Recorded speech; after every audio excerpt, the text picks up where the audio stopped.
నేను చెప్తున్నా కదా. ఇక చూడు, అప్పు తెచ్చి అప్పు కడతాం, రైతు రుణమాఫీపై సీఎం నయా. ఏంది థియరీ ఏంది అంటే నేను చెప్తాను అంటే, ఇప్పుడు ఏంది పూర్తి స్థాయిలో రైతులందరికీ రుణమాఫీ అనేది ఒకటి చేస్తా అని చెప్పిండు. ఎవరు చెప్పిర్రు? ముఖ్యమంత్రి రేవంత్ రెడ్డి చెప్పిండు. 9వ తారీఖు గిట్లెళ్ళి గట్ల తెచ్చుకోమన్నాడు. గట్లా కనవల్లే గిట్లా కనవల్లే. ఏడ కనబడుతున్నాడు అంటే రాజభోగాలలో కనబడుతున్నాయి. ఈయన అప్పు తెచ్చి అప్పు కడతామని చెప్పిండు. ఒక్కసారి మీరు ఆలోచించండి.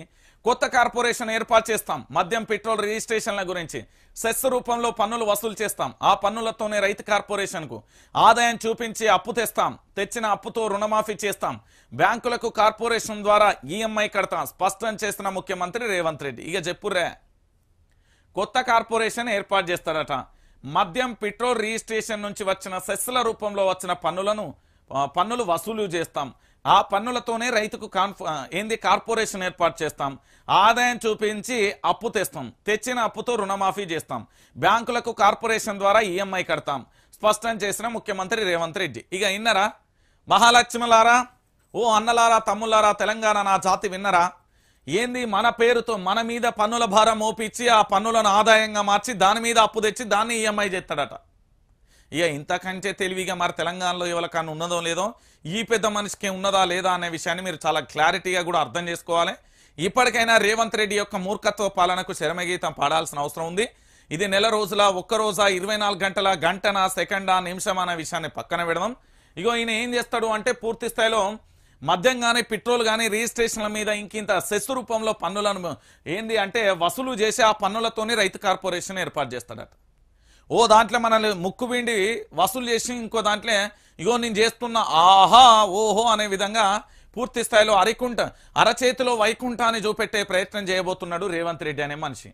ఇక చూడుర్రి ఏమని చెప్పిండు. 2 లక్షల రుణమాఫీ కాంగ్రెస్ పార్టీ అధికారంలోకి రావడానికి దోహదపడిన అతి ముఖ్యమైన హామీలలో ఒకటి.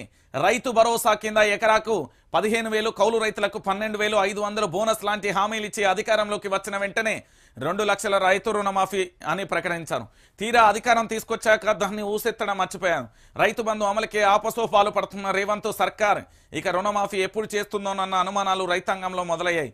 అయితే ఓ టీవీ ఛానల్లో ఇంటర్వ్యూలో సీఎం రేవంత్ రెడ్డి చేసిన వ్యాఖ్యలు ఇప్పుడు రైతాంగంలో తీవ్ర అనుమానాలకు దారితీస్తున్నాయి.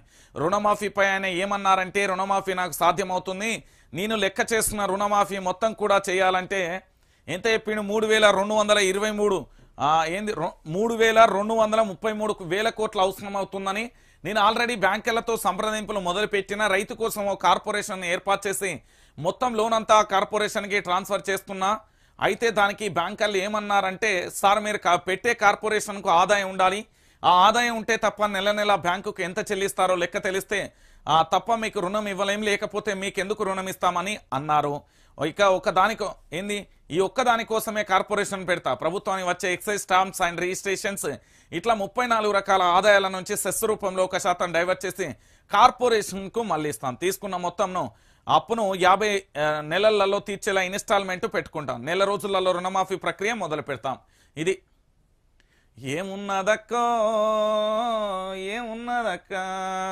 ముల్లె చదురుకొని మూట చదురుకొని నేనెళ్ళిపోతుంటే ఏమున్నదక్కో అని పాటలు పాడుకుంటూ ఉండాలి. ఓ రైతన్న చూసినవా నీ మీద మళ్ళొక్కసారి ఏం చేస్తున్నాడు అంటే, మనకు రావాల్సిన 34 రకాలుగా ఏవైతే ఆదాయ వనరులు ఉన్నాయో, అంటే ఇక్కడ చాలా రకాలుగా ఉంటాయి. ఎక్సైజ్ కానీ, స్టాంప్స్ కానీ, పెట్రోల్ కానీ, మద్యం కానీ, ఇతరత్ర దేని ద్వారా అయితే ఆదాయ వనరులు ఉన్నాయో దాన్ని ఒక్క మీ కార్పొరేషన్కు మళ్ళీ పూర్తి స్థాయిలో 50 నెలలలో ఇన్స్టాల్ రూపంలో ఈఎంఐ కడతాడట. ఈయన ఏం చెప్తున్నాడు అంటే, మన మీదనే మళ్ళొక్కసారి భారం మోపి ఆ భారాన్ని రుణమాఫీ చేసే ప్రయత్నం చేస్తా అంటున్నాడు. అప్పు తెచ్చి అప్పు కడతా అంటున్నారు క్లారిటీగా. అంటే అదే అప్పుని ఆడ అప్పు తెత్తా ఈడ కడతా గంతే. పోనీ ఆ అప్పు ఎవరు కట్టాలంటే ఈయన కడతాడా? కట్టాడు. ఎవరు కట్టాలి? అది అల్టిమేట్గా మళ్ళీ మన మీదే భారం పడుతుంది.